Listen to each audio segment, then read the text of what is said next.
Bien, tal y como les habíamos prometido, ya está con nosotros el consultor jurídico del Poder Ejecutivo, Antoliano Peralta, con quien hablaremos sobre diferentes temas, pero antes vamos a hacer una breve reseña sobre este importante hombre de la sociedad dominicana. Antoliano Peralta es doctor en Derecho, egresado de la Facultad de Ciencias Jurídicas y Políticas de la Universidad Autónoma de Santo Domingo.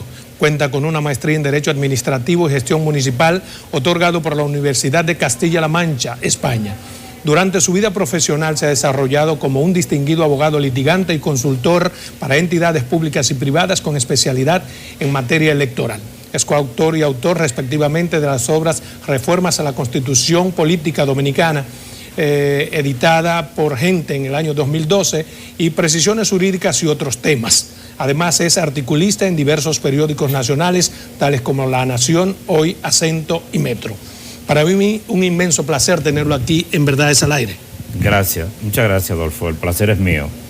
Hace tiempo que queríamos tener esta conversación y las circunstancias no la permitían, pero aquí estamos. Aquí estamos, gracias a Dios. Para mí también es un placer tenerla aquí, pues le respeto mucho antes de ser lo que hoy es. Gracias, lo sé. Quisiera comenzar preguntándole, ¿cómo es ser consultor jurídico? ¿Es estresante? ¿Es interesante? Es una actividad intensa. A mí me resulta interesante y en cierto modo grata porque hago una actividad que me satisface hacer. Sin embargo, yo lo defino de esta manera. En una institución hay un departamento legal que la gente normalmente dice el legal, ¿verdad? Y en todos los ministerios, en todas las instituciones, el departamento legal siempre tiene mucha carga. Bueno, pues imaginemos que este es el departamento legal de la nación. Es decir, donde, aunque es del Poder Ejecutivo, pero convergen situaciones diversas y de todo el Poder Ejecutivo, de manera que es una carga. Y si en adición a eso, usted tiene un presidente que trabaja 25 horas, pues entonces eso complica un poco la cosa. Yo le hago la pregunta precisamente por eso. Tenemos un presidente que trabaja 25 horas, puede cometer pifias en materia jurídica y se le puede atribuir al consultor jurídico. Por ejemplo, recuerdo cuando se dijo desde Palacio que se iba a establecer un impuesto al salario número 13. Eso no pasó por sus manos, esa decisión no fue suya. No, eso generalmente se maneja a través del Ministerio de Hacienda y el equipo económico. Sin consultar con el consultor jurídico que diga la pertinencia o no. No necesariamente. O sea, el presidente y los ministros deciden cuáles asuntos entienden que deben consultar o llevar a la consultoría. Hay que tomar en cuenta también que los ministerios tienen su propia dirección legal. O sea, que no se puede atribuir a la consultoría. No todo. Mire, esa comisión de reforma policial que ha sido integrada, tiene varios integrantes, ¿cuál es el propósito? ¿Qué es lo que busca en sí?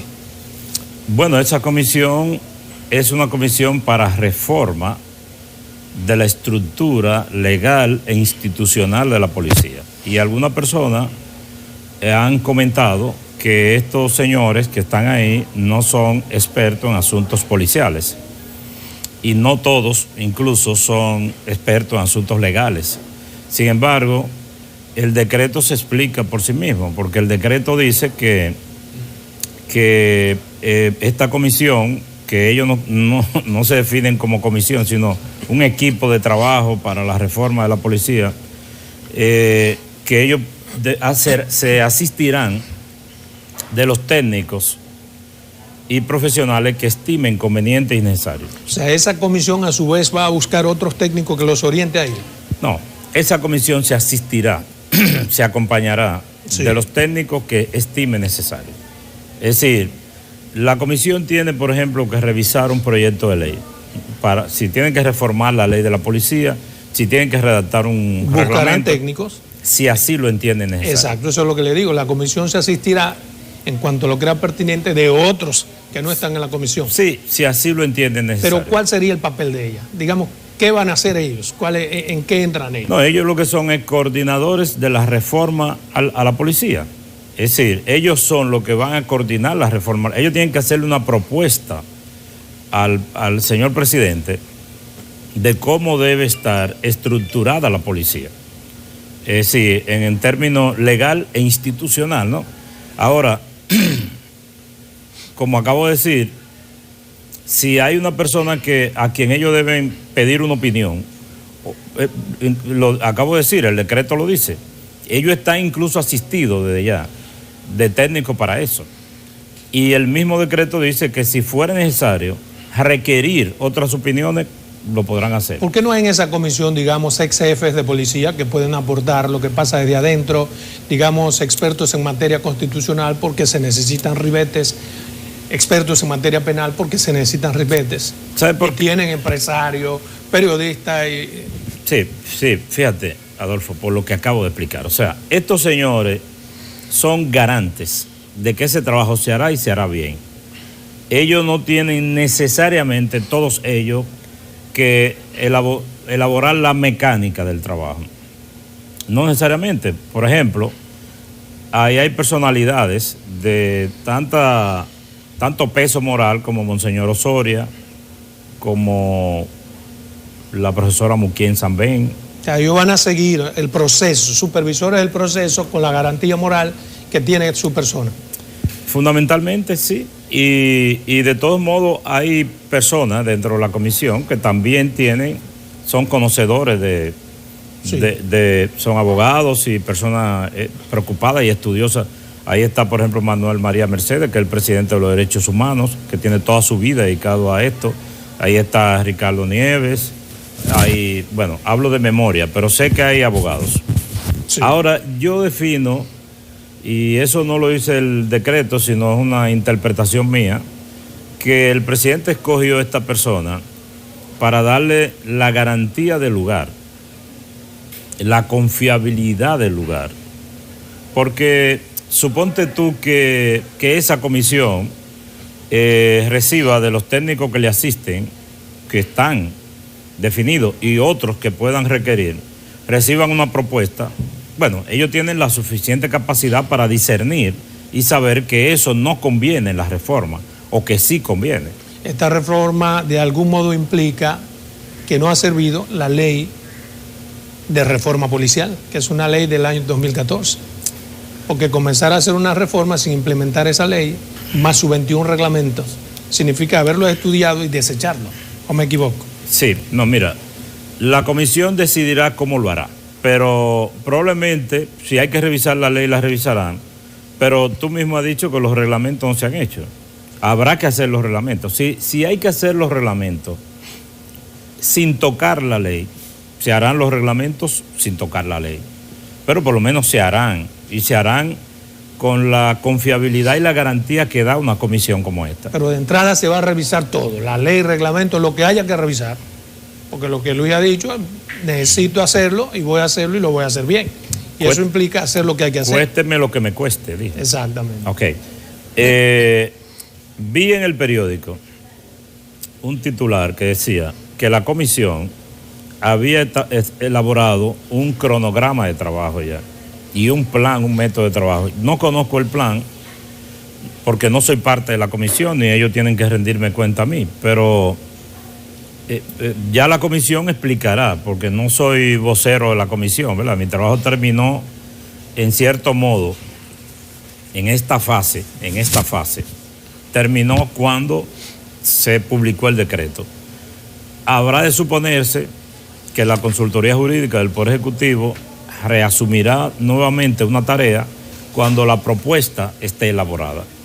En razón de que si esos reglamentos los va a firmar el presidente por decreto, deben ser previamente revisados por la consultoría. Obviamente. Mire, antes de ser presidente, Luis Abinader tenía una propuesta precisamente para modificar a la policía, en la que participaron incluso amigos del exterior. Recuerdo que vino Giuliani y una serie de personajes de la policía de Nueva York. Lo que se va a hacer ahora, ¿se va a complementar o se desechó eso que se tenía antes? La idea de reformar la policía y la idea de mejorar el nivel de vida de la policía es permanente y es el mismo. Ahora, los métodos pueden cambiar con el tiempo, es decir, lo que ocurría hace 2 años, no tiene que ser necesariamente lo que esté ocurriendo ahora. Pero cuando la comisión presente su propuesta, el presidente sabrá si esta le satisface y se corresponde con su ideal de la policía. Para coadyuvar con la materialización de ese importante plan que pretende el presidente Luis Abinader sobre la Policía Nacional, es necesario la aprobación ya del Código Penal, porque hay elementos en el que entra de manera directa. ¿Qué se está haciendo entonces para motivar que ese código se apruebe sin mayores dilaciones? No, el código se está trabajando a todo vapor. Esa es la información que tengo de la Cámara de Diputados. O sea, la última vez que conversé con Alexis Jiménez, que es el presidente de la comisión en la Cámara de Diputados, la última conversación que tuvimos que ellos lo estaban viendo artículo por artículo. Y que no. Pero estamos conscientes de que se necesita necesariamente para... El código se necesita reformado para la reforma policial y sin la reforma policial. La reforma. Como quiera, porque las leyes, como los seres vivos, envejecen.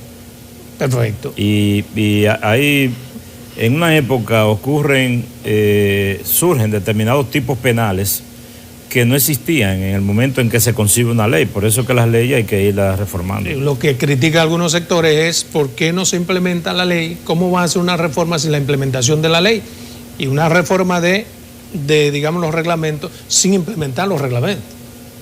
Hay 9 reglamentos aprobados de 21. ¿Por qué no mejor poner en práctica la ley y darnos cuenta de que sirve o no sirve para dar el paso siguiente a la modificación? Bueno, Adolfo, como dije hace unos minutos, la comisión decidirá lo que conviene hacer. A lo mejor la comisión decide que lo que necesita la policía es implementar la ley. Es posible. También es verdad. Sí. No hay que poner las carretas delante de los bueyes. Mire, se ha hablado siempre, en los últimos años, de una necesidad de una reforma constitucional. Se supone que desde la consultoría del Palacio Nacional, tomando en cuenta algunas visiones que tiene el presidente Abinader de reformas, ¿se está trabajando en ese proyecto o no? No, pero el presidente en su plan de gobierno y de viva voz ha manifestado interés en algunos asuntos que implicarían reformar la Constitución. No quiere decir que se esté hablando en este momento de reformar la Constitución. Lo que estoy diciendo es que algunas aspiraciones de reforma que tiene el presidente, como la reforma del Ministerio Público, sobre lo cual está consciente de que hay que reformar, pero no lo tiene en su plan ahora. No, él decidirá cuando entiende que es el momento conveniente, pero sí yo digo ahora, como en mi calidad de abogado, que algunos de los asuntos que él aspira a hacer implicarían reformar la Constitución. Por eso es que pregunto, porque se supone que si algunos de los asuntos que él pretende hacer implican la reforma constitucional, ¿por qué no se ha iniciado ese proceso? Yo no lo sé, eso lo dirige el presidente. Es una buena pregunta. Quizá él entiende que todo tiene un momento oportuno. El gobierno tiene 8 meses. Bueno. Son 4 años. Él sabrá cuándo es el momento oportuno. Sí. Se lee el Eclesiastés y entendió que a su tiempo todas las cosas fueron posibles. Hay un tiempo para vivir, para todo para bajo morir, el sol. Sí. Para reír, para llorar. Qué bien. Mire, ¿qué tiene en carpeta la consultoría jurídica del Poder Ejecutivo sobre necesidades que haya que transformar que beneficien al país? Adolfo, si comienzo a enumerártelas ahora, se nos podría ir el programa completo. Por lo que vamos a hacer en 2 minutos, usted me va a decir cuáles son las más importantes. Vamos a la primera pausa comercial.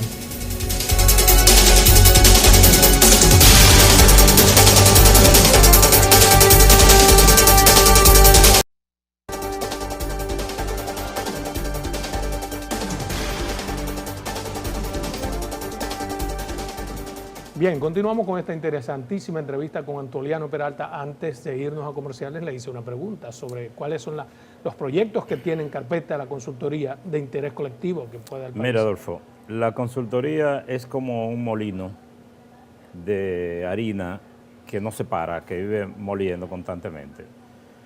Pero yo te voy a decir que actualmente de las cosas que estamos trabajando, para mí la más trascendente es un plan de reforma de la jurisdicción contencioso administrativa y de la Procuraduría ante el Tribunal Contencioso Administrativo. O sea,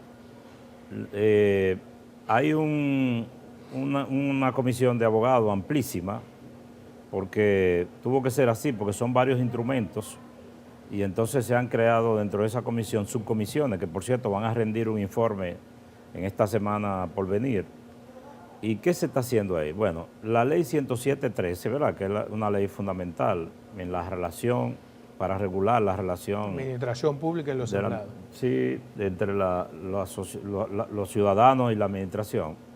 Esa ley no tiene reglamento. Nosotros estamos revisando un proyecto de reglamento, se está adecuando para someterlo. Esa comisión lo está trabajando por decisión de la consultoría jurídica y con el acompañamiento de la consultoría, para luego discutirlo con nosotros y sometérselo al presidente.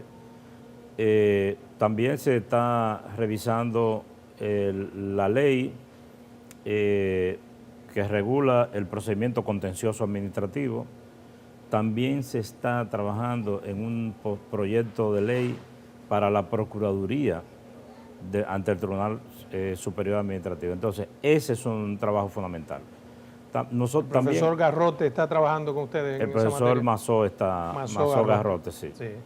Un profesor mío en la maestría de Derecho Administrativo, muy bueno. Sí, muy bueno. Bueno, pues él está en la comisión. Vamos a sacarle el jugo a ese hombre que sabe de eso. Y él está dispuesto y está colaborando de buena manera.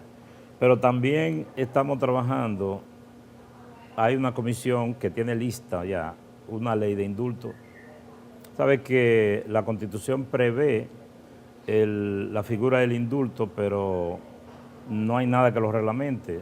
Sí. Y algunos presidentes, en alguna ocasión, se han dispuesto indultos de una manera arbitraria, me da la ganar y sin regla, y en otras no se indulta a nadie.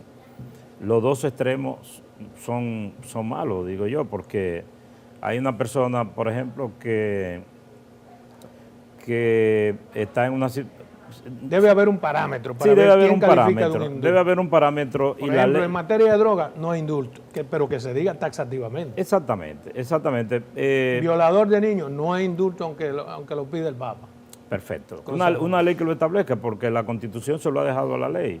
Entonces tenemos el riesgo de que un día llegue un presidente que diga, bueno, voy a indultar narcotraficantes o violadores. En el pasado ha ocurrido y que se vendían los indultos incluso. Así es. Sin embargo, hay otras personas que son, por ejemplo, enfermos terminales, que están condenados a 20 años, tienen 18, pudieran estar en un hospital, o hay personas que cometieron un hecho cuya culpabilidad es dudosa y los jueces lo condenaron. El Poder Ejecutivo puede enmendar un poco eso cuando haya cumplido cierta pena. Hay una gente que se ha demostrado regeneración real en la cárcel. En fin, hay circunstancias que los técnicos la apreciarán. Bueno, pues se trabaja en eso, y nosotros ya ves que anunciamos también la ley de referendo, que esa la depositamos, y así tenemos una carpeta. De eso vamos a hablar en breve. Una carpeta repleta de... Mire, el presidente ha tocado un tema sensitivo, que es la reforma fiscal. Para esa reforma fiscal se necesita modificar leyes. ¿Qué se está haciendo en ese sentido? No, eso está a nivel todavía del equipo económico.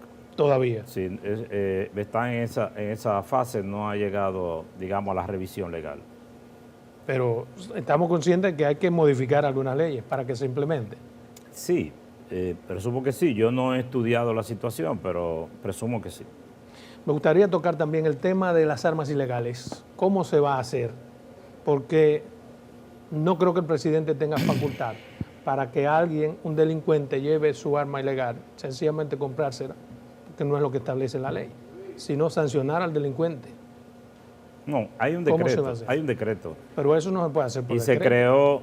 No, Porque no, la ley establece y los decretos no están por encima de la ley. no, pero no he dicho eso. Lo que iba a decir es que hay un decreto reciente que no sé si se ha hecho público, pero que fue emitido. Incluso se firmó el mismo día o al día siguiente del decreto que creó la comisión. Quizás ustedes, los que saben de comunicación, por razones noticiosas, dosifican las informaciones, pero si no se ha publicado, se publicará. Eso crea una oficina para que tiene que ver con esto, con el desarme. Mira, Adolfo, por la vía que sea, lo que el gobierno tiene que lograr y el Ministerio de Interior y Policía y la propia policía. Por la que sea, no, hay una sola vía y es la legal. Y de entrada, quien tiene un arma ilegal le tocan 3 años mínimo. Sí, bien. Por eso me gustaría saber cómo que se va a hacer eso. Pero por eso dije, por la vía que sea. Cada vez que yo da por supuesto que cada vez que yo emito una opinión estoy partiendo de que es sobre la base de la ley. Entonces yo digo, hay que crear las condiciones para que la gente, para rescatar las armas ilegales que están en manos de particulares. ¿Y cuál sería la Ahora condición bien, que se cree para eso? el decreto al cual me refiero se refiere únicamente a las armas del Estado.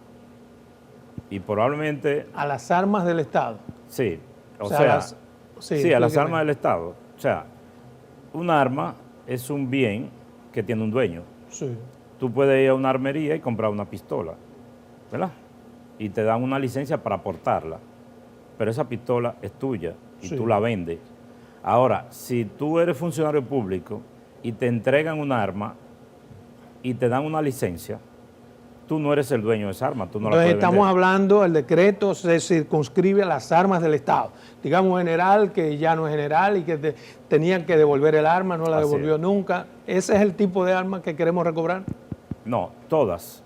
Lo que pasa es que tú mismo has dicho que las armas ilegales en manos de particulares y que no son del Estado tienen una regulación en la ley. Lo que hay que seguir lo que dice la ley. Seguir el curso de la ley. Ahora, Si seguimos el curso, perdóneme hermano, cada delincuente que vaya a entregar su arma va presa. no, pero quiero Si explicar, seguimos la ley. quiero explicarte primero una parte y luego vamos a esa. Muy bien. Mira, lo que dice el decreto es que si Adolfo Salomón era viceministro y terminó sus funciones y tiene un arma que se le entregaron legalmente, pero que no es de él, debe devolverla. Claro, No tiene que ir preso por eso, lo que No, tiene no, que hacer no, es claro. devolverla. claro. Hay mucha gente que tienen armas porque ocuparon funciones o por lo que sea. Y creen que son de igual que los vehículos. Exacto. Aquí Se le ha hay dado más de un- 3.000 vehículos que están en manos de particulares que salieron de la función y no quieren devolverlas. Así es. Así es. Entonces, con respecto, eso está explicado. Con respecto al tema de las armas ilegales, que son de particulares, que llegaron de manera ilegal, bueno, la ley establece un procedimiento y el Ministerio de Interior, sobre eso no se ha dictado reglamentación. El Ministerio de Interior establecerá su programa y O sea, dirá cómo todavía la no hay van una base legal de cómo un delincuente entregue su arma, yo le voy a dar 75,000 pesos y no va preso. Hay una ley que lo regula. El Ministerio de Interior determinará de qué forma y sus voceros lo explicarán. El vocero no ha pasado por consultoría, no tiene que No, pasar. ese tema no, el otro sí. Mire- y se emitió un decreto. Por eso me refiero a la otra parte de manera más pormenorizada. Deberían explicarle bien eso al país, porque eso trae un choque legal que podría surtir sus efectos.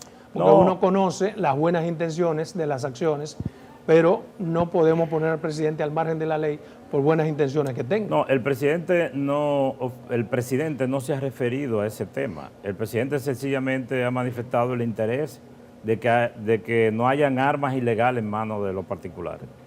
Ahora, ¿cómo lo va a hacer? Cuando usted invite a Chubasque aquí, él se lo va a explicar. No quiere. Al más alto Era hermano mío. El más alto funcionario de la nación. El más alto de verdad, Sí. de tamaño. Mira, hermano, quisiera saber en qué va el proceso para ver si es rescindible o no el denominado peaje sombra. Se puso en manos de Manuel Esquia Guerrero para que lo estudie, pero supongo que hay una comunicación biunívoca entre ustedes. Sí, bueno, entre Manuel Esquia y yo hay una comunicación siempre con y sin eso, ¿verdad? Es un gran amigo.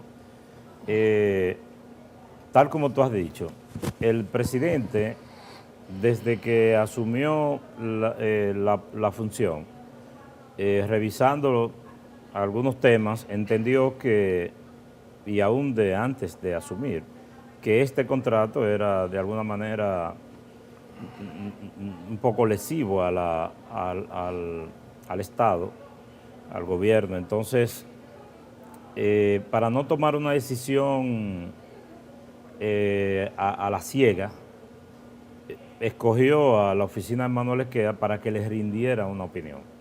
No la ha rendido. Y por tanto, pero sobre eso... ¿Pero ha habido algún avance que se sepa? No. Nunca hemos hablado de ese tema, el doctor Esquia y yo, que no sea para el apoderamiento. ¿Y cómo se le da seguimiento entonces? ¿O no tiene un plazo límite o algo así, no? No hay que darle seguimiento. Él rendirá su opinión en un tiempo razonable y cuando rinda la opinión, la socializará con la consultoría jurídica. ¿Cuál sería un tiempo razonable? Mira, Adolfo, para dar una opinión, una consulta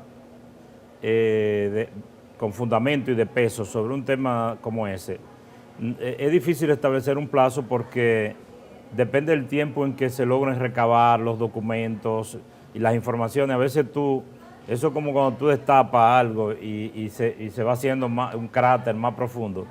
Sí, pero más de un año no debería tomarse. No, claro que no, pero estando en manos de Manuel Esquia, yo confío en que es un hombre muy trabajador y con una experiencia incuestionable. Y yo apuesto a que dará y dirá lo que tenga que decir. Sí, eso lo creemos todos. Sobre el aeropuerto de Bávaro, ¿qué papel jugó la consultoría en la decisión que se tomó de rescindir ese...? La consultoría del IDAC. ¿El Ejecutivo no tuvo nada que ver? No, es una decisión del IDAC. Pero apoyada por ustedes, ¿no? No, es una decisión del IDAC y de sus asesores legales. Eso no es una decisión del gobierno central. Ok. Entonces todavía no sabemos en qué va. Lo que el Poder Ejecutivo quiere y la consultoría quiere es que en ese y en cualquier otro tema de esa naturaleza se respete la ley, se respete el debido proceso y en cuanto a mí personalmente, ojalá que se hagan los dos aeropuertos. Ojalá yo que lo rueden un poquito para Miches, para que, sí, claro. Porque el aeropuerto está, digamos que en la zona de Bávaro, pero más hacia el oeste que el aeropuerto de Punta Cana. Si lo rodaran un poquito para Miches, yo feliz, ¿verdad? Por mi condición de michero militante. Pero además eso beneficiaría en términos económicos, en términos de empleomanía, a miles de personas. Sí, entonces, a mí me encantaría que ese aeropuerto se hiciera. ¿Y cuál es el problema? Ahora, si el IDAC entiende que hay algunos requisitos legales y reglamentarios que esta propuesta debe cumplir, bueno, pues que la cumplan. Y tengo entendido que el asunto está en los tribunales, ya los tribunales decidirán. Mire, ha dicho el canciller que es preocupante lo que está pasando en Haití y que podría afectar a la República Dominicana. En términos legales, ¿se está haciendo algo para nosotros resguardarnos? Bueno, no en términos legales. Yo presumo, y esto no es una competencia nuestra, pero que en términos militares, cada vez que Haití se alborota, el Ministerio de Defensa toma sus medidas. Y eso tú lo sabes más que yo, que eres de la zona. Sí, toman medidas, pero casi siempre se nos está acusando de vulnerar derechos, de no hacer tal o cual cosa. Se me ocurre que, estando usted ahí, un hombre, además de súper inteligente, rápido, digo, bueno, vamos a resguardarnos de esto de tal forma para responder a... El Ministerio de Relaciones Exteriores cuida la parte, digamos, diplomática de este tema y el Ministerio de Defensa, como su nombre lo indica, cuida la defensa. Yo creo que la República Dominicana no tiene por el momento nada que temer con eso. ¿Pero teníamos algún tipo de acuerdo para materializar con las autoridades de Haití beneficioso para las donaciones? Bueno, El presidente hizo un anuncio, ¿verdad?, hace algunos meses sobre eso, y la aspiración y la tendencia de este gobierno ha sido de mantener unas relaciones armónicas con Haití. Bueno, de lo que yo sé que usted sabe mucho, porque usted lo llevó al Congreso Nacional, es del anteproyecto de regularización de referendo. ¿Qué buscaban básicamente con esto? ¿Y en qué van los aprestos para la materialización? Mira, tal como dije ahorita, y como tú bien sabes, en tu condición de no solo de comunicador, sino también de jurista, la Constitución desde el 2010, que luego fue modificada en el 2015,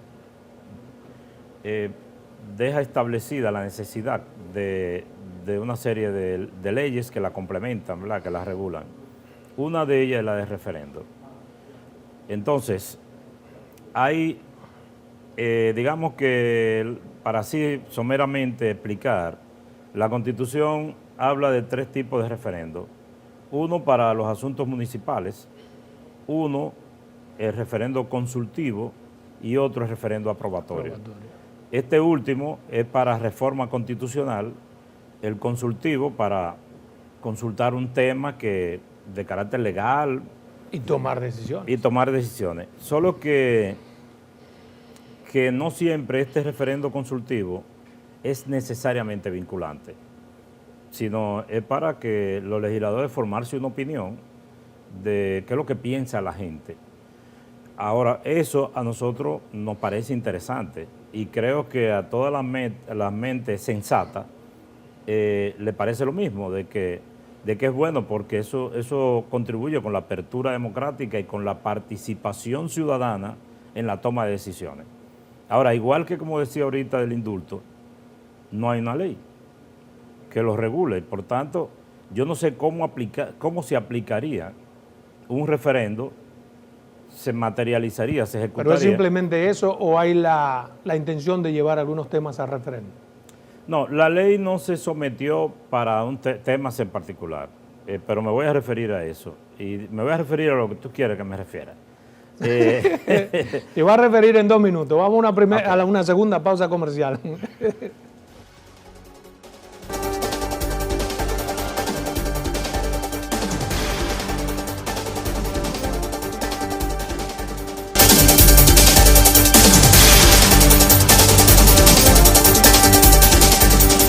Bien, continuamos esta interesante entrevista con Antoliano Peralta. Antes de irnos a comerciales, usted tenía la palabra. Sí, yo te decía, Adolfo, del referendo. El referendo era una necesidad a la cual se había referido el presidente de cuando era candidato. Y él siempre decía, y ha estado diciendo y lo mantiene, que hay determinados aspectos de la Constitución que para reformarlo debe decidirlo el pueblo. Y eso mismo dice la Constitución y eso mismo, claro, eso mismo es lo que se ha hecho constar en la ley. Ahora, el mismo presidente y el obispo Osoria, Monseñor Castro de Higüey y otras personalidades han dicho, a propósito del tema de las 3 causas, de las 3 excepciones del aborto, con relación al código la reforma del Código Penal que se está conociendo. Seguro que tú has visto que el obispo dijo, esto debería ser objeto de un referendo. La primera dama incluso dijo que le gustaba la idea y hasta el presidente lo repitió. Pero algunos no saben cuáles son los temas que van a referendo. Bueno, eso podría ser objeto de un referendo consultivo, no aprobatorio, porque exacto, eso no es un tema constitucional. Perfecto. Ahora bien, derecho fundamental. ¿Cómo aplicar un referendo si no tenemos la ley que lo regule?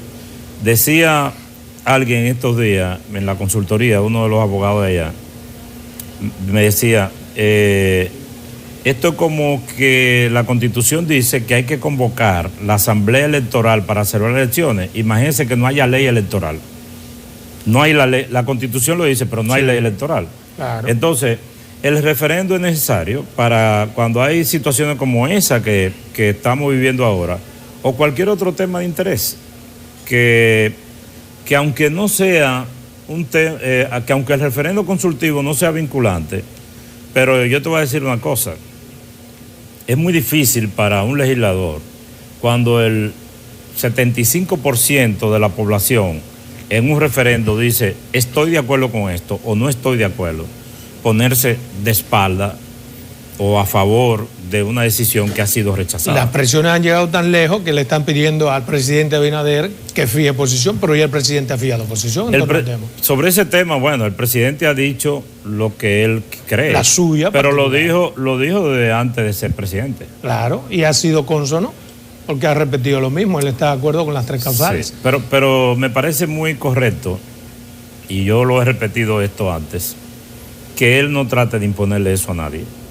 Es un tema muy ideológico, muy personal, y yo creo que Y menos desde el Ejecutivo, porque digamos que desde el partido puede hacerse algo, claro. Digo algo porque como es algo que tiene que ver con vida, tiene que ver con religión, tiene que ver con moralidad, es difícil imponer un partido a cualquier legislador. Tiene que ser su libérrima voluntad expresada allí. Sí, es un tema muy, muy íntimo, ¿verdad? Porque incluso hasta del partido, mira, Adolfo, imagínate que el presidente del partido te diga a ti que tú tienes que estar de acuerdo o en contra de un tema como ese y que tú pertenezcas a una iglesia, a una filosofía que te lo prohíbe. Y bueno, esa es mi convicción y yo no quiero violarla.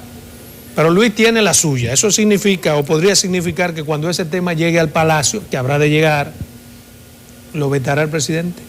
¿O respetará la voluntad de las mayorías en democracia? Esa es una fase que no ha llegado y que yo no quiero adelantarme porque estaría yo adelantando una opinión del presidente, pero si ocurriera ya sé que el presidente se decidiría por la decisión más sensata y más apegada a la ley.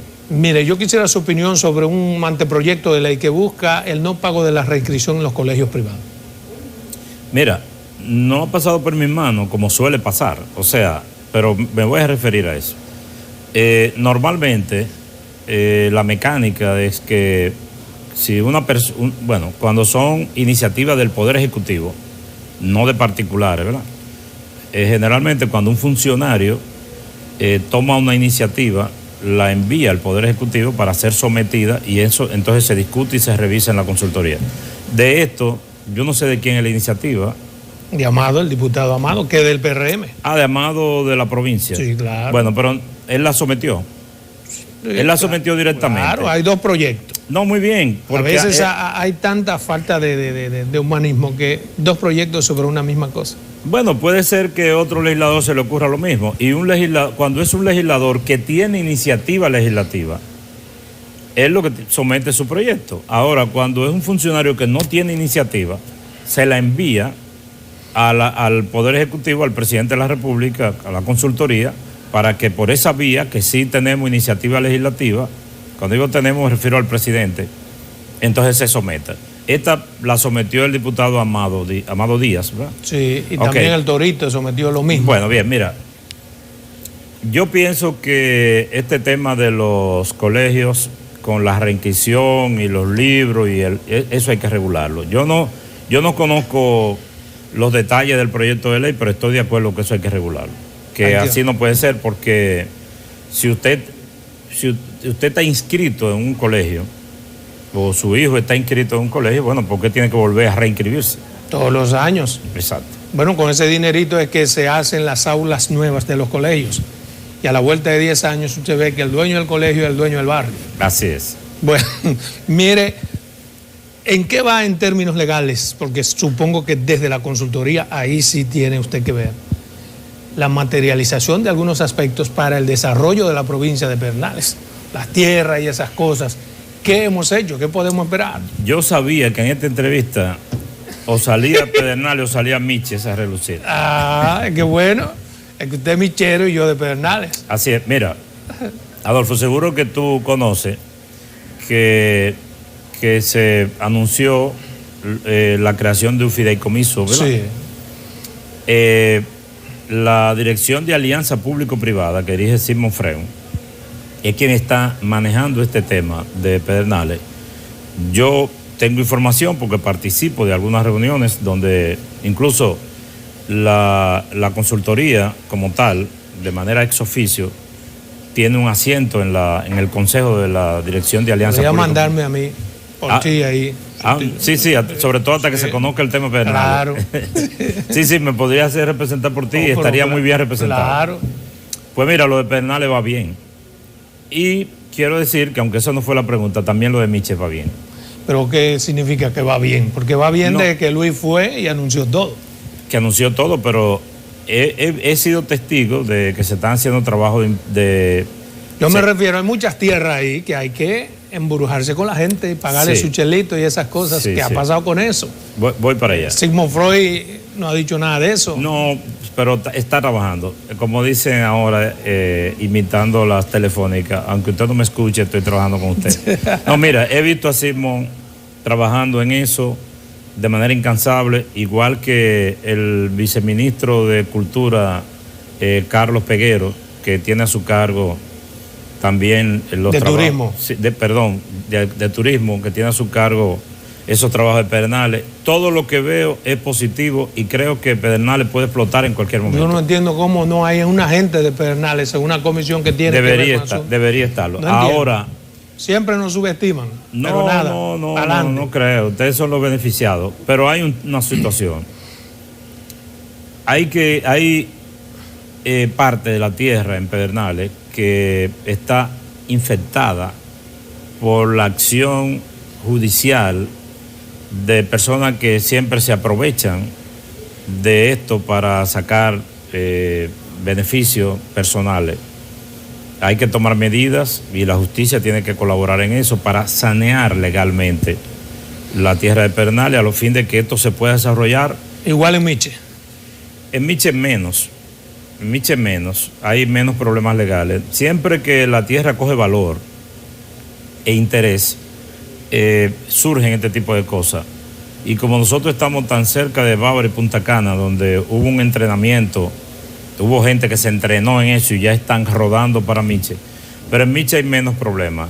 ¿Sabe por qué? Porque la tierra de Pedernales parece que no hace tanto eran tierra del Estado. En muchos casos, en Miches, históricamente, la tierra son propiedad privada con sus títulos antiguos y han venido de familia y la han heredado. Hay algunos tipos de problemas menores, como problemas entre herederos, determinación de herederos y cosas de eso. En el caso de Pedernales, como éramos ciegos y no teníamos esa necesidad, hubo unos sabios que sacaron títulos, ni siquiera conocían la provincia, pero se diligenciaron con esas mafias que había enquistadas, sacar los títulos, y eso es lo que ha tenido problemas. Ayer me dijo el director del IAD que precisamente sobre un proyecto, ¿sabes qué? Quería preguntarle, sobre eso, el director del IAD, que ha ido a Pedernales y quiere el proyecto de Prodevá. Proyecto de Prodevá para pasarlo a un ingenio de Barahona, de una forma irregular. Lo que se dice en mi provincia es que hay una bendita mafia que pretende apoderarse de esos terrenos en la que está gente del IAD para pasárselo a un ingenio. Esos terrenos los dio el IAD. Cuando Hipólito Mejía hubo asentamientos ahí.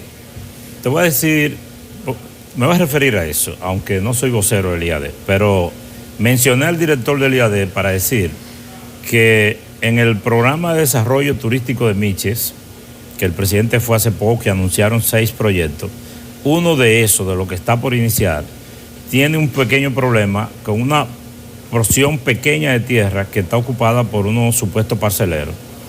Ayer me reuní con el director del IAD, que fue a visitar la consultoría, y me dijo que venía de Miche de resolver eso. Ahora, lo que me dijo el director del IAD, el director interino del IAD, el señor Danilo Rosario, es totalmente contrario sobre Pedernales, de Juancho particularmente. Es totalmente contrario a esa versión. A la versión de mi comunidad. Él lo que dice es que eso hay que desarrollarlo, que hay que rehabilitarlo y que hay que ponerlo a producir. Eso fue lo que me dijo. Él lo quiere poner a producir caña. No, caña no. Ah, bueno. Productos agrícolas. Me habló de melones, de pepino, de sandía, de hortalizas. Qué bueno que usted lo diga, porque en Pedernales se ve mucho el programa. Ya lo saben, tranquilos. No es verdad pero si el director de la IAD hace lo que él me dijo que quiere hacer, yo creo que no se necesita el turismo para el desarrollo de la zona. Para eso que cuente con nosotros. Mire, hablando de justicia, que ¿Cómo ve usted los casos judiciales, el proceso que se sigue en la justicia sobre sometimiento de casos de corrupción? Yo veo que es un proceso extremadamente lento. ¿Cuál es su valoración sobre cómo se está Adolfo, siguiendo? La gente dice que el Ministerio Público está actuando con lentitud, pero yo respeto mucho a los titulares del Ministerio Público, a los que encabezan el Ministerio Público en este momento. Me refiero a la procuradora, a los subprocuradores, a los procuradores adjuntos. Y yo, que ni paso por la cercanía del Ministerio Público, le otorgo el beneficio de la duda por la calidad profesional de ellos y doy por presumido. O sea, ¿no lo ve muy lento esos procesos? No, doy por presumido. Con una credibilidad que se ha ido menguando, Camacho haciendo diabluras como él quiere y perdiendo credibilidad. No, yo doy por presumido que eso tendrá alguna razón justificada. Y como he ejercido el oficio de abogado y sé que a veces un expediente, una demanda, una acción, una querella, uno no la ejecuta, no la lanza porque le falta un documento. Así mismo supongo que el Ministerio Público, cuando es responsable, actúa con pie de plomo para dar pasos firmes. Yo espero que así sea. Y porque estando en manos de Miriam Germán, en el liderazgo de Miriam Germán, pues precisamente no eso es lo que espero. Como la que tiene credibilidad de Miriam Germán, no algunos atláteres, uno espera que las cosas salgan bien, aunque la realidad esté diciendo lo contrario. Para mí ha sido un inmenso placer tenerlo aquí en Verdades al Aire. Un entrevistado como usted en muy poco tiempo. ¿Y esto se acabó ya? ¿No? Sí, ya se acabó, es tan solo una horita. Para mí un placer. El placer es mío, cierto. Encantadísimo. Muy bien.